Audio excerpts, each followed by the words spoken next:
Hello ladies and gentlemen, I'm teacher Abdullah from Smart EAL YouTube channel. In today's video, I'd like to focus on vocabulary in context, which is the third video, part 3. So I need your attentive listening as usual.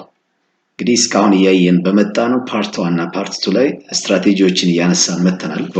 በተለይ ፓሴጅ ቤዝድ ኮስችንስ ከምንባብ ጋር ተያይዘው የሚነሱ ጥያቄዎችን ቴክኒካሊ እንዴት መስራት እንደምትችሉ ሳም ስትራቴጂስ እያነሳው እያወራችሁ ቆይቻለሁ። ፓርት 1 ፓርት 2 አይተናል። ኢን ፓርት 1 ስኪሚንግ ኤንድ ስካኒንግ ተጠቅመን ሜን አይዲያ ኮስችን እና ዲቴይልድ ኮስችን ዋና ሐሳብ የምንባብ ዋና መልእክቱ ምንድነው ወይም ደግሞ የአንቀጽ ዋና መልእክት ምንድነው የሚሉትን ለመስራት ስኪሚንግ እንዲሁም ደግሞ ዝርዝር ጥያቄዎች ሲመጡ ደግሞ ስካን አድርገን እንዴት መስራት እንዳለብን ቴክኒኮችን ለማየት ሞክረናል። ኢን ፓርት 2 ደግሞ ፓርት 2 ቪዲዮ ላይ ያነሳናቸው በተለይ ሪፈረንስ ኮስችን እና ኢንፈረንስ ኮስችን የሚባሉ እንዴት መስራት እንደምንችል ለማየት ሞክረናል። ኢን ቱዴይስ ቪዲዮ እንግዲህ ፓርት 3 አድርገን የመጨረሻ የምናደርገው vocabulary in context ነው። It is common for all students by the way. Many questions appear in your examinations. Some students face challenging as you know. እንግዲህ ብዙዎቹ ተማሪዎች እንዲህ አይነት ጥያቄዎች አዳዲስ ቃላት ሲመጡ እንዴት መፍታት እንዳለባቸው ቴክኒኩን ስለማያውቁ ይቸገራሉ። ዛሬ በዚህ ቪዲዮ ስትራቴጂዎችን አሳያቸዋለሁ ማለት እንዴት አድርገን አዳዲስ ቃል ሲያጋጥሙን እንዴት አድርገን ገስ እንደምናደርግ ኢን ኮንቴክስት ባገባባቸው እንዴት መልስ ትርጉማቸው እንዴት እንደምንሰጥ ለማየት እንሞክራለን። እንግዲህ እዚህ ጋር እንደምታዩት ስትራቴጂ 5 ላይ ነው ያለነው ማለት 1 2 3 4 1 and 2 ፓርት 1 ላይ አይተናል። 3 and 4 ፓርት 2 ላይ አይተናል። 5 ደግሞ kinds of question by the way ያወራን ያለነው የጥያቄ አይነቶችን ነው።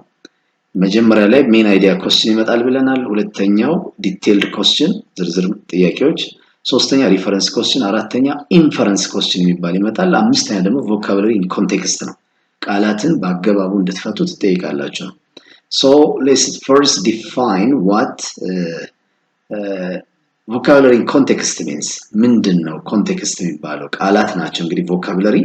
in context ማለት በአውድ በአገባባቸው እንድትፈቷቸው የሚፈልጉት ነው። የምታውቁትን ቃል አይደለም አሁን የምትወስዱት። ካሁን በፊት የምታውቁት ቃል ትርጉሙን ሊሆን ይችላል። but in different context it will have different meanings ነው መታወቅ ያለበት። አንድ ቃል በተለያየ አገባብ የተለያየ ትርጉም ይኖረዋል። ስለዚህ ሲስተማቲክ መሆን አለባችሁ። ሲላይ ዴፊኒሽን vocabulary in context የሚባለው የጥያቄ አይነት የኮስችን ጥያቄ ነው that asks the meaning of a word የቃልን ትርጉም የሚጠይቅ or phrase ወይም ደግሞ የአንድን ሐረግ ትርጉም የሚጠይቅ based on መሰረት የሚያደርገው ምንድነው how it is used እንዴት አገባቡ እንዴት እንደገባ በዛ አውድ እንዴት እንደገባ መሰረት ተደርጎ ትርጉም የሚፈለግበት ቃል ወይም ሐረግ ነው። እዚህ አይነት ጥያቄ in the passage ነው ምንባብ ላይ it may be in the paragraph also paragraphም ሊሆን ይችላል። so what is the objective ከተባለ tests understanding of vocabulary using context clues ነው። በቃ የእናንተን ግንዛቤ ነው አንደርስታንዲንጋቸውን of vocabulary የቃላትን ግንዛቤ using context አገባብን መሰረት አድርጋችሁ የአገባብን ክሉ የአገባብን ፍንጭ መሰረት አድርጋችሁ እንዴት እንደምትመልሱ ግንዛቤያችሁን ለመፈተሽ የሚመጣ እንትን ነው። የምታውቁትን ቃል ነው ወይስ ካሁን በፊት የምታውቁትን ትርጉም ነው የተጠቀማችሁት ወይስ ኮንቴክስቱን ነው አገባቡን መሰረት አድርጋችሁ ነው የሚል ይመጣል። such kind of questions appear in your examination or you can be asked in such a way what does the word ለምሳሌ እዚህ ጋር ቃሉ ይቀመጥና ይሄ ቃል most likely mean በይበልጥ ትርጉም ሊሰጥ የሚችለው as used in the passage በምንባብ ውስጥ የገባው በይበልጥ የትኛውን ትርጉም ሊሰጥ ይችላል ምን አይነት ትርጉም ነው የሚሰጠው የሚል ትጠይቃላችሁ። ሌላው which word is closest in meaning በጣም ቅርብ የሆነው በትርጉም ደረጃ to ለዚህ ቃል እዚህ ውስጥ ለገባው as used in the passage በምንባቡ ለዚህ ቃል በጣም ቅርብ የሆነው ትርጉም የትኛው ነው የሚል ልትጠይቁት ትችላላችሁ ማለት so ይሄንን ታሳቢ አድርገን what does context የሚባለው አውድ አገባብ የሚለውን ምን ማለት ነው የሚለውን ዲፋይን እናድርግ። እንግዲህ vocabulary in context ማለት understanding contextual clues ማለት ነው። understanding contextual clues help us መገንዘብ ነው። contextual clues ማለት ኖርማሊ አንድ ቃል የሰራውንዲንግ ወርዶች ናቸው በቃሉ ዙሪያ ያሉ ሐሳቦች ማለት ቃል ሊሆን ይችላል ፍሬዝ ሊሆን ይችላል ሐረግ ሊሆን ይችላል ወይም ደግሞ ሰንተንስ ሊሆን ይችላል ዋይደር ኮንቴክስት ክሉ ይባላል ሰፋ ብሎ ሲመጣ አረፍተ ነገር እንደ ክሉ ይሆናል ስለዚህ እነሱን መገንዘብ ያላችሁ አንደርስታንዲንግ ኮንቴክስቹዋል ክሉ የቃሉ በቃሉ ዙሪያ ያሉትን ሐሳቦች መገንዘብ helps students ተማሪዎችን ያግዛል guess እንዲያረጉ ይሄ ነው guess the word ቃሉን guess አርጉ ገምቱ ትርጉም ነው random guessing ሳይሆን ይመስለኛል ሳይሆን based on what context አገባቡ ከዚህ አገባብ እዚህ ላይ እንደተረዳሁት ብላችሁ ነው ትመልሱት the meaning of unfamiliar words የአዲሱን ቃል ትርጉም based on surrounding information ነው surrounding information ማለት በቃሉ ዙሪያ ያሉ መረጃዎችን it may be one word ሊሆን ይችላል phrase ሊሆን ይችላል sentence ሊሆን ይችላል በዙሪያ ያሉትን ቃላት መሰረት አድርጋችሁ ትርጉም ላይ መድረስ ማለት ነው vocabulary context ማለት here is a clear list of the main types of contextual clues እንግዲህ ብዙ አይነት contextual clues አሉ at least 5 እናያለን አገባብን መሰረት አድርገን እንድንተረጉም ክሉ አለ ክሉ ማለት ሂንት ማለት ነው ፍንጭ የሚሰጡ ነገሮች አሉ each with definitionአቸውን እናያለን examples እንዲሁም sample questionን እያየን እያንዳንዱን ኮንቴክስት እንለማመዳለን ቃሉን በገባበት አውድ እንዴት እንደምንፈታ እናያለን you can use in comprehension exercise ማለት understanding questionዎችን እያየን እንቀጥላለን ስለዚህ context clues የሚባል እንግዲህ ትልቅ ጉዳይ ነው ያለው context clues ማለት አውድ ነው ብለናል ክሉ ማለት ደግሞ ሂንት ነው ፍንጮች ናቸው ቃሉ የገባበት አውድ አለ የዛን ክሉ ፍንጭ የሚሰጡትን ነገሮች መሰረት አድርገን ምን ላይ እንደርሳለን ሚኒንግ ላይ እንደርሳለን ማለት ስለዚህ context clues የምንላቸው are hints ናቸው ፍንጮች ናቸው in a sentence or passage ባረፍተ ነገር ውስጥ ወይም ደግሞ በምንባብ ውስጥ ያሉ ፍንጭ የሚሰጡን ነገሮች ናቸው that help readers አንባቢያንን የሚያግዙ figure out the meaning of an unfamiliar word ማለት new word ማለት አዲስ ቃል ለኛ which is unfamiliar to us ለኛ አዲስ የሆነውን ቃል ትርጉሙን እንድናወጣ ፍንጭ ሊሰጡ የሚችሉ ነገሮች ምን ይባላሉ context clues ይባላሉ ያ context clue word ሊሆን ይችላል አንድ ቃል ወይንም phrase ሐረግ ሊሆን ይችላል ወይም ደግሞ sentence ሊሆን ይችላል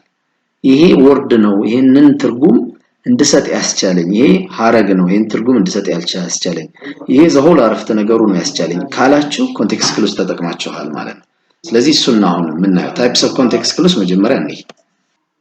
okay the first types of context clues will be definition clues የሚባል ነው እንግዲህ መጀመሪያ አሁን ራይተሩ ጸሐፊው ለአንባቢያን ቃሉን ክሊር ለማድረግ ላትረዱት ይችላልላችሁ ተብሎ ሲታሰብ ምን አይነት ክሉ ሊሰጥ ይችላል definition ነው the word can be defined ማለት ቃሉ ብያኔ ይሰጠዋል ስለዚህ ያን ብያኔ መሰረት አድርጋችሁ you can understand the word easily ወይም explanation ማብራሪያ ይሰጠዋል ስለዚህ የብያኔ ፍንጭ አሰጣጥ ሂደት ነው አንዱ for instance the meaning of the word is stated directly ነው the meaning of the word የቃሉ ትርጉም is stated ይገለጻል directly ማለት በቀጥታ so there will be some ways of defining or explaining እንግዲህ explain የሚደረግባቸው መንገዶች አሉ for instance እዚህ ጋር ስትመለከቱ arboreal animals ይላል what are arboreal animals እና ምን አይነት እንስሶች ናቸው ለሚለው አሁን ክሊር ላይ ሆነላችሁ ይችላል ስለዚህ ራይተሩ ምን አደረገ ዲፋይን አደረገ what they are ምን አይነት animals እንደሆኑ ለማብራራት እንዴት አድርጎ ዲፋይን እንዳደረገ ተመልከቱ animals አለ እንስሶች ናቸው that live የሚኖሩ in trees ዛፎች ላይ የሚኖሩ እንስሶች ናቸው አለ ስለዚህ በኮማ ውስጥ የተቀመጠው ሐሳብ it is a definition of arboreal animals የነዚህ እንስሶች definition ነው if you don't know what arboreal animals is you can understand from this definition እያለ ነው ከዚህ definition ትረዳላችሁ ማለት include monkeys and sloths እያለ define ይቀጥላል include እኔን አካታል እኔን እንስሶች ስለዚህ አሁን arboreal animal what does arboreal animal refer to ወይም ደግሞ what does arboreal animal mean ምን ማለት ነው ብትባሉ from this definition በቀጥታ living in trees ነው ዛፍ ላይ የሚኖሩ እንስሳት ብላችሁ ዲፋይን ታደርጋላችሁ ማለት ወይም ደግሞ አንደርስታንድ ታደርጋላችሁ ስለዚህ አንዱ የፍንጭ አሰጣጥ ሂደት ዲፋይን ያደርግላችኋል ራይተሩ ማለት ነው the second synonym clues የሚባል ይሰጣቸዋል synonym ደግሞ ተመሳሳይ ቃላትን በመስጠት unfamiliar የማታውቁትን ቃል እንድታውቁት ማድረግ ማለት ነው። a word with a similar meaning ቃሉ ከተመሳሳይ ትርጉም ጋር is used nearby ማለት around the unfamiliar word በአዲሱ ቃል ዙሪያ ይቀመጣል similar meaning ስለዚህ indirectly በቃ ያንን similar meaning ካወቃችሁት በቀጥታ ትረዱታላችሁ ማለት ነው። ምሳሌ example the teacher was elated አላችሁ with the student's performance ይላል። አሁን elated የሚለውን you may not know ላታውቁት ትችላላችሁ ብሎ ስላሰበ the similar meaning is given similar meaning ተመልከቱ or ወይንም ይሄ elated ማለት very happy ማለት ነው ያለ ነው። ስለዚህ instead of elated በሚለው ፋንታ very happy መተካት ይችላል because it's the synonym of elated ነው። the teacher was very happy ማለት ነው በጣም ተደስቷል ነው with the students performance በተማሪዎቹ አፈጻጸም። ስለዚህ ይሄ elated ማለት very happy በሚል ተርጉማቸዋል። ይሄን እንድትረዱበት ያስቻላችሁ ክሉ synonym clause ይባላል ማለት ነው። the writer has given the synonym of elated ማለት ነው። elated ትርጉም ሰጥቷቸዋል ማለት ነው። okay the third types of context clue will be antonym or contrast clues የሚባል ነው ሶስተኛው። እዚህ ላይ ደግሞ ተቃራኒ ትርጉም ይቀርባል። ያንን unfamiliar word አዲሱን ቃል እንድንረዳ ተቃራኒ ትርጉም ይሰጣናል። የዛ ተቃራኒ የቃሉ ተቃራኒ የዛ የunfamiliar word meaning ይሆናል ማለት ነው። so the meaning is revealed ይላል in this case ማለት ነው። antonym clues በሚሰጥበት ሰዓት the meaning is revealed ትርጉሙ ይፋ ይሆናል through an opposite word በተቃራኒ ቃል or idea ወይም ተቃራኒ ሐሳብ ሲሰጥ እዚህ ላይ contrasting conjunctions ይመጣሉ። ተቃራኒ ሐሳብን የሚገልጹ አያያዥ ቃላት አሉ እና ስለዚህ contrasting conjunction በፊትና በኋላ ያሉት ተቃራኒ ሐሳብ ከሆኑ በቀላሉ የተቃራኒውን ሐሳብ ትርጉም በማወቅ ትርጉሙን እንደርስበታለን ማለት for example unlike his loquacious brother Salam was quiet and reserved ይላል። now you are asked to find the meaning of loquacious አሁን እዚህ ጋር loquacious የሚለው ቃል ተጠይቀናል። we don't know what loquacious mean but we are given antonym clue አሁን ተመልከቱ unlike የሚለው antonym ነው በተቃራኒው ነው his loquacious brother ከሱ ስለሱ ወንድም እያወራ ነው በሱ ወንድም ተቃራኒ ነው loquacious በሆነው ወንድም ተቃራኒ ሰላም was quiet and reserved ይላል። ሰላም የምትባለው quiet ነች እሷ ግን ዝምተኛና ጸጥተኛ የሆነችና reserved ለመናገር ቁጥብ የሆነች ነች ይላል። so what is the opposite of quiet and reserved አሁን ነው የምንፈልገው ምንድነው loquaciousን ባናውቀውም ተቃራኒ ትርጉሙ quiet እና reserved የሚለው የቃል ትርጉም ነው ማለት ነው loquaciousን የሚሰጠን ምክንያቱም unlike የሚለው contrasting conjunction ነው እዚህ ጋር ለማያያዝ የመጣው unlike ነው unlike his loquacious brother በሱ ተቃራኒ ማለት ነው loquacious brother ተቃራኒ ሰላም የምትባለው quiet እና reserved ነው ካል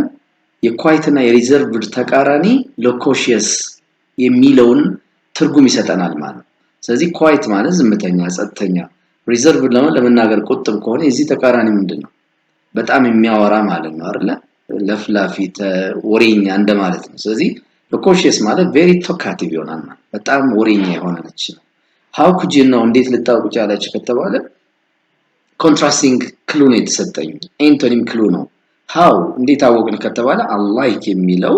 ተቃራኒ ሐሳብን ለማያያዝ የሚመጣ ነው ስለዚህ loquacious የquiet እና የreserved ተቃራኒ ነው ስለዚህ እሱን ተቃራኒ ስንወስድ የloquaciousን ትርጉም እናገኛለን ማለት ስለዚህ antonym clue በዚህ መንገድ ነው የሚገለጸው ወደ መጨረሻ ደግሞ ተጨማሪ ምሳሌዎችን እናያለን the fourth example clause የሚባለው አራተኛው ደግሞ ምሳሌን በማቅረብ hint መስጠት ፍንጭ እናገኛለን ከምሳሌው ተነስተን we figure out the meaning of the unfamiliar word ማለት ነው የአዲሱን ቃል ትርጉም እንደርስበታለን example clause ይባላል ስለዚህ examples are given in this case ማለት ነው ምሳሌዎች ይሰጣሉ to explain the unfamiliar word ይሄ አዲሱን ቃል ገለጻ ለማድረግ ምሳሌዎች for example for instance such as like የሚሉ ቃላት ይመጣሉ እነሱን መሰረት አድርገን ምን እናደርጋለን? የአዲሱን ቃል ትርጉም እንደርስበታለን ማለት based on the listed items ማለት the listed examples ማለት የተዘረዘሩትን ምሳሌዎች መሰረት አድርገን look at this example ለምሳሌ እንያ scholars አለ scholars now I think this word may be unfamiliar to you አሁን ይሄ ቃል አዲስ የሆነበት ሰው scholars ሲል I don't know what scholars is ሊል ነው but you are given example ክሉ ተሰጠማ such as አለ ለምሳሌ ብሎ researchers professors and scientists ናቸው ማለት scholars የሚባሉት እነዚህ ጥናትና ምርምር የሚያደርጉ ፕሮፌሰርስ ከፍተኛ ማዕረግ ላይ የደረሱ ሳይንቲስትስ ተመራማሪዎች ናቸው ይያለ ነው ለምሳሌ እነኚህ ይመስል ስኮላር የሚባሉት እንዲህ አይነቶቹ ሰዎች ናቸው contribute to the advancement of knowledge ለእውቀት ከፍተኛ ደረጃ ለእውቀት እንዲበለጽግ አስተዋጽኦ የሚያደርጉ ናቸው እነማን ስኮላሮች ማን ናቸው ስኮላሮች ለምሳሌ researchers professors and scientists ስለዚህ ምን ብለን እንረዳው ስኮላርስ ከተባለ learned people ናቸው ማለት የተማሩ ሰዎች ናቸው ምሁራን ናቸው ማለት እንዴት ነው ምሁራን መሆናቸውን የተረዳነው ካለ ሪሰርቸሩ kind of learned people ናቸው ምርምር የሚያደርጉ ፕሮፌሰር ደግሞ ከዶክተር በላይ ያለ ማዕረግ ነው እንዲሁም ሳይንቲስቶች ደግሞ እንዲሁ ምርምር የሚያደርጉ ሳይንሳዊ ምርምር የሚያደርጉትን ስናይ I think these people must be learned educated መሆን አለባቸው የተማሩ ብለን እንወስናለን based on what አሁን example close ነው example መሆኑ እንዴት አወቅን ከተባለ such as ሚል እንትን መጥቷል ማለት አያያዥ ቃል መጥቷል ወይንም ደግሞ discourse marker መጥቷል ማለት such as for example for instance የሚሉ like እንዲህ አይነት ነገሮች ይመጣሉ ማለት ስለዚህ ይሄን example ክሉ መሰረት አድርገን እንትን ላይ እንደርሳለን ማለት the last and number 5 ላይ የምናገኘው cause and effect clause የሚባል ደግሞ አለ cause መንስኤና ውጤትን እንደ ፍንጭ ይሰጠናል ራይተሩ መንስኤና ውጤት cause ይሄ ከሆነ effectቱ ይሄ መሆን አለበት effect ውጤቱ ይሄ ከሆነ cause ይሄ መሆን አለበት ብለን ሎጂካል ሆነን የአዲሱን ቃል ትርጉም እንደርስበታለን ማለት the cause or result መንስኤ ወይም ውጤቱ helps explain the word ቃሉን እንድናብራራ ቃሉን explain the word በቃ ቃሉን እንድናብራራ ቃሉን እንድንረዳ ያግዘናል ማለት cause እና effect look at this example the roads were impassable ይላል impassable የሚለውን ቃል አሁን አላወቅነው እንበል ግን reason ተሰጥቷል because the flood waters covered them አሁን reasonun ተመልከቱ ይሄን ቃል አላወቅንም unfamiliar ነው እንበል ይሄ ኢፌክቱ ነው the roads were impassable ሆኗል መንገዶቹ ያን the roads were impassable ምንድነው ሰፊ ነው ማያሳልፍ ነው ጠባብ ነው መሰናክል የበዛበት ነው I think we don't know አላወቅንም እንበል impassable reason ግን እንይ because the flood waters flood waters የጎርፍ ውሃው በጎርፉ ምክንያት covered them ሸፍኖታል ይላል ምኖቹም them የሚለው ምንድነው roadsን መንገዶችን ሸፍኗቸዋል ስለዚህ flood waters covered ካረገው what will happen on the roads መንገዶች ላይ ምንድነው የሚፈጠረው is it possible to drivers to drive easily it's impossible እንደሚታወቀው አሁን በቀላሉ ማለፍ ይችላል ወይ ካለ is covered flood waters ያው ይታወቃል መኪናው ሊወስዳል አይደል የጎርፍ የሚመጣ ውሃ ከባድ ሆኖ ከሸፈነው I think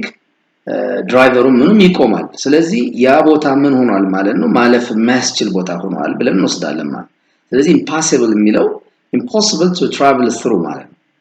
ለመሻገር ለመጓዝ የማይቻልበት ሁኔታ ማለት ነው impossible የማይቻል to travel ለመጓዝ through በዚያ በመንገድ አልፎ ለመሄድ የማይቻልበት ስለዚህ impossible ማለት ሊያሳልፍ የማይችል የሚል ትርጉም ልንሰጠው ነው ማለት ከመኑ ተነስተን ካል reason ነው flood waters covered them ጎርፍ ውሃው እንትን አስፋልቱን ሞልቶታል ከተባለ ማለፍ አይቻልም የሚለውን አንደርስታንድ እናደርጋለን ከኮዙ ማለት ስለዚህ እንደዚህ አይነት contextual clause ስለሚያጋጥማችሁ እኒን ነው reasonable reasonable የሆናችሁ በእንደዚህ አይነት መንገድ የምትሰሩት ማለት ነው እንግዲህ with nonsense words ለምሳሌ በጣም ዝም ብሎ በኮንቴክስት ያያየን ግን ትርጉም የምንሰጣቸው ያን ያህል meaningful ያልሆኑ ቃላትን በማየት ብንችል ለምሳሌ additional example ነው አሁን የምናየው ከላይ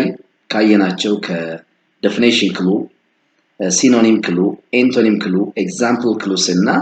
cause and effect clues መሰረት አድርገን አሁን ተጨማሪ ምሳሌዎች እንስራ The pharynx jumped out of the tree and scurried across the leaves. Its long tail twitching as it searched for bugs. What is a pharynx? አሁን pharynx የሚል ነው የተጠየቀው pharynxን guess ለማድረግ አሁን ኮንቴክስት ልናይ ነው ክሉ ልናይ ነው ኮንቴክስቱ አሁን the pharynx ብሎ ከሱ በኋላ ያለው phrase sentence ነው ክሉ የሚሆነው jumped out የሚል አንድ ክሉ አለ መዝለልን የሚያሳይ ማለት of the tree ከዛፍ ላይ መዝለል and scurried across the leaves its long tail ሌላው ደግሞ እዚህ ጋር ሁለተኛ ክሉ ምንድነው long tail twitching ይላል as it searched for bugs ይላል long tail የሚል እዚህ ጋር አለ ረጅም የሆነው ጅራቱ እያለ ነው እዚህ ጋር ጅራት የሚል አለ እዚህ jumped out ዘሎ መዝለልን የሚያሳይ ቃል አለ አሁን ከዚህ በመነሳት ምን ልደርሱ ነው what can jump ሊዘል የሚችለው ማን ነው ልንል ነው እንዲሁም tail long tail ያለው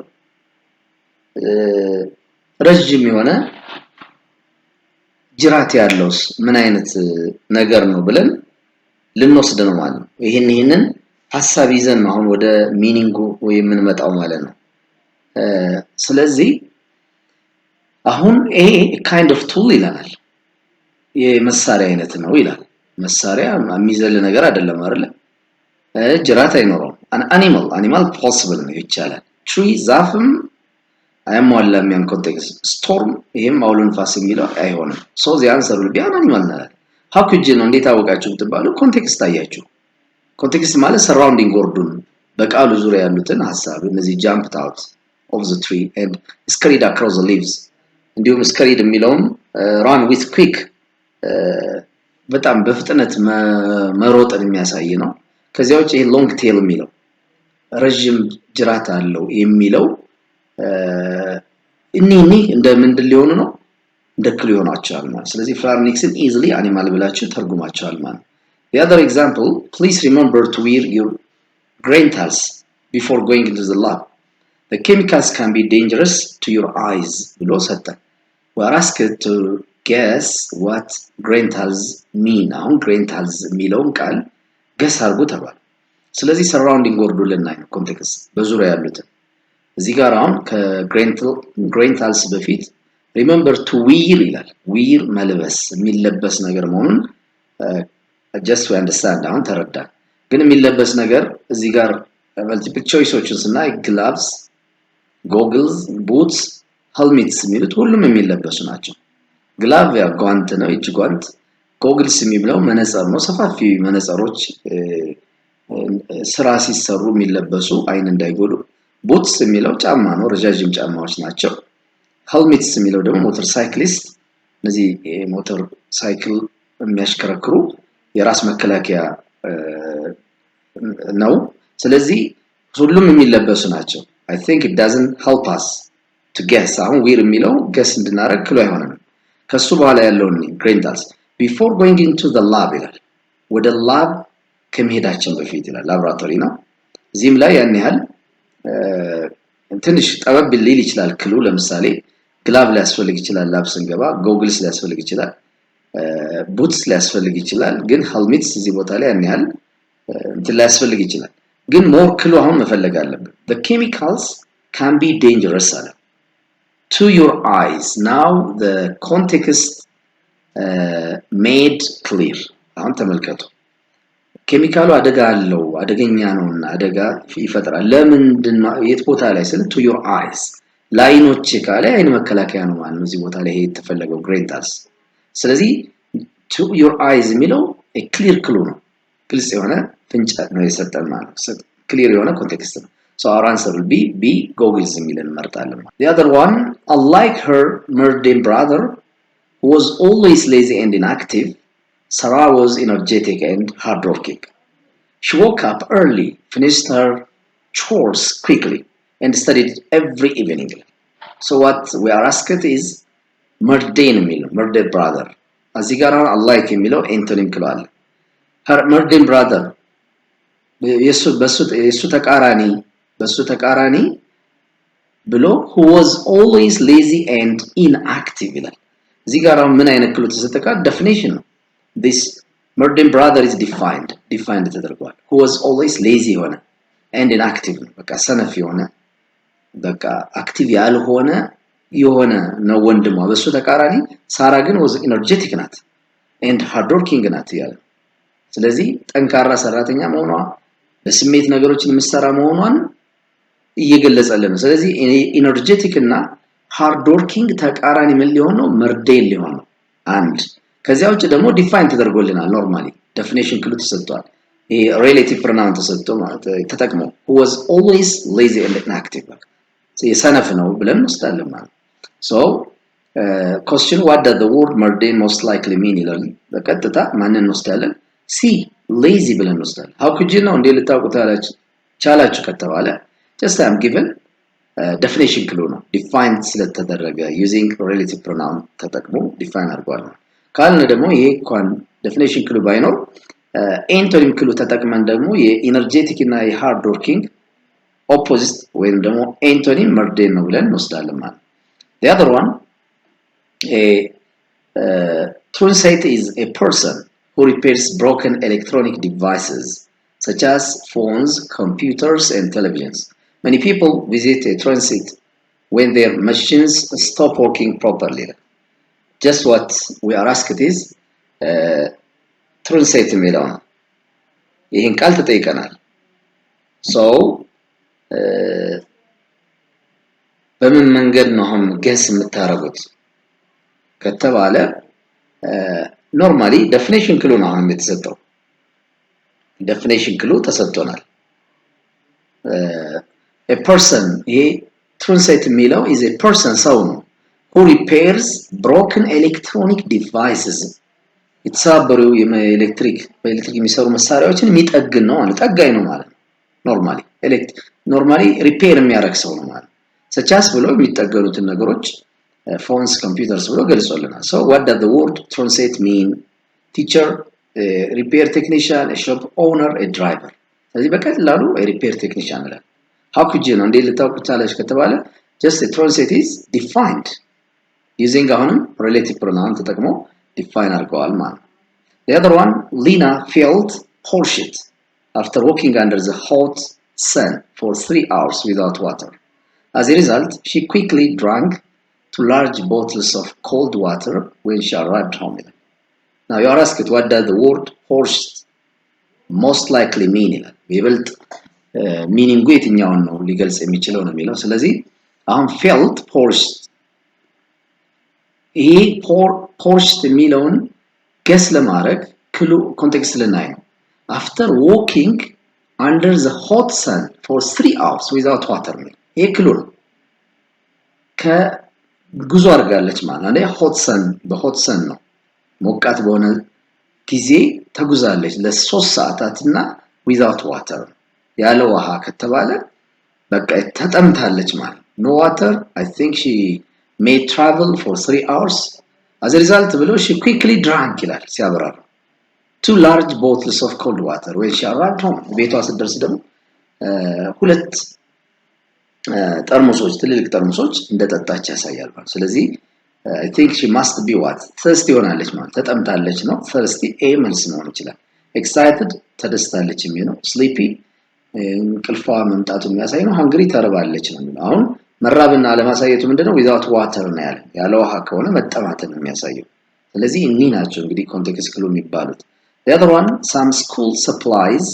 such as አሁን ደግሞ ኤግዛምፕል ክሉ እየሰጣቸው some school supplies ለምሳሌ አንዳንድ school supplies አላቸው such as pencils erasers rulers and notebooks are called balniks ይባላሉ because students use them every day in class አሁን balniks የሚለው ተጠይቃቸው balniks So what does the word balnics most likely mean ነው የሚለው። ስለዚህ እዚህ ጋር አሁን ኤግዛምፕል ክሉ ቀድሞ ተሰጥቷል። እነዚህ ባልኒክስ የሚባሉት ስኩል ሰፕላይስ ናቸው ማለት they are called balnics ስላለም ማለት ስለዚህ በቀጥታ ስኩል ሰፕላይስ ስላላቸው ማለት ዲፋይን ተደርጎላቸዋል ማለት ስለዚህ ኒን ይመስላሉ እንግዲህ እስካሁን ኮንቴክስቹዋል ሚኒንግ ኮስችን ቮካብላሪ ኮንቴክስት የሚለው የሶስተኛ ቪዲዮ ጽንሰ ሐሳብ ይሄን ካየን እናንተ እንግዲህ ይሄንን ስትራቴጂ መሰረት አድርጋችሁ ለሚመጣባችሁ ፈተና የሚመጡ ጥያቄዎች ፈተና ላይ wisely and easily መስራት ይጠበቅባችኋል። I hope that it is helpful እንግዲህ ጠቃሚ እንደሚሆን ተስፋ አደርጋለሁ። If you have any comments, don't forget to give me constructive feedbacks. እንግዲህ ካላችሁ ወሳኝ መሰረታዊ የሆኑ አስተያየቶቻችሁ አይለይም። ሼር በማድረግ ላይክ በማድረግ እንትኑን ቻናሉን ለማሳደግ ጥረት አድርጉ የምትከታተሉ ተማሪዎች።